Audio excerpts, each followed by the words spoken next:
एक इंसान की ईगो क्या पूरी दुनिया को वॉर की तरफ ले जा सकती है?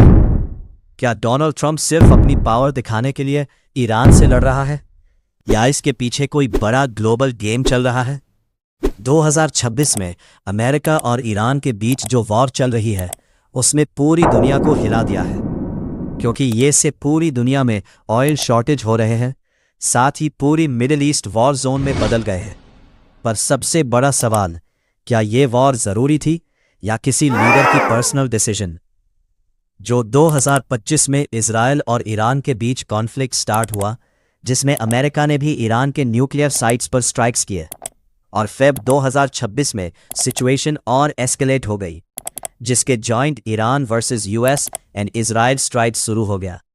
ईरान के टॉप लीडरशिप पर भी अटैक हुआ, जिसमें ईरान के सुप्रीम लीडर पर अटैक हुआ, और इसके बाद पूरे मिडिल ईस्ट में कॉन्फ्लिक्ट स्टार्ट हो गया। मार्च 2026 तक यूएस ने ईरान के 90 से ज़्यादा मिलिट्री बेसिस को डिस्ट्रॉय कर किए, जिसमें कार्ग आइलैंड स्ट्राइक शामिल है। साथ ही स्ट्रेट ऑफ हॉर्मुज, जो पूरे वर्ल्ड का ऑयल रूट है, ब्लॉक हो गया, और स्ट्रेट ऑफ हॉर्मुज में टेंशन हाई लेवल पर पहुंच गया।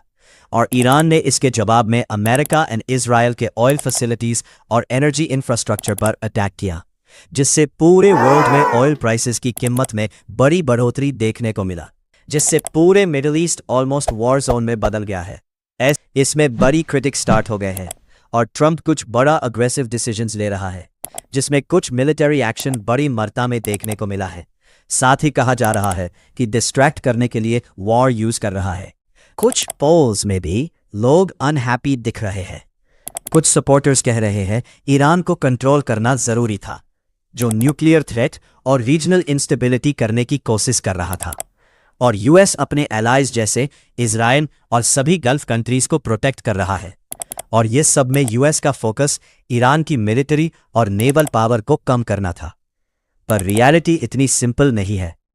ये सिर्फ ईगो वॉर नहीं है, पर यह भी सच है कि ट्रंप के बोल्ड और रिस्की डिसीजंस ने सिचुएशन को एस्केलेट किया है, जिसमें एक तरफ पूरी स्ट्रैटेजी बना के ईरान पर स्ट्राइक्स, और ये सब में ऑयल प्राइसेस और बढ़ सकते हैं, और ग्लोबल रिसेशन का रिस्क भी है, जिससे पूरी मिडिल ईस्ट और अनस्टेबल होते जा रहे हैं। और जिस तरह वॉर बढ़ती जा रही है, जो US involvement possible long term war जैसे वियतनाम जैसा फियर। तो सवाल अभी भी वही है, क्या ये वॉर सिक्योरिटी के लिए है या एक पावरफुल लीडर की ईगो का रिजल्ट? सच शायद इन दोनों के बीच कहीं छुपा है, और इसका इम्पैक्ट पूरी दुनिया को भुगतना पड़ेगा। आपको क्या लगता है?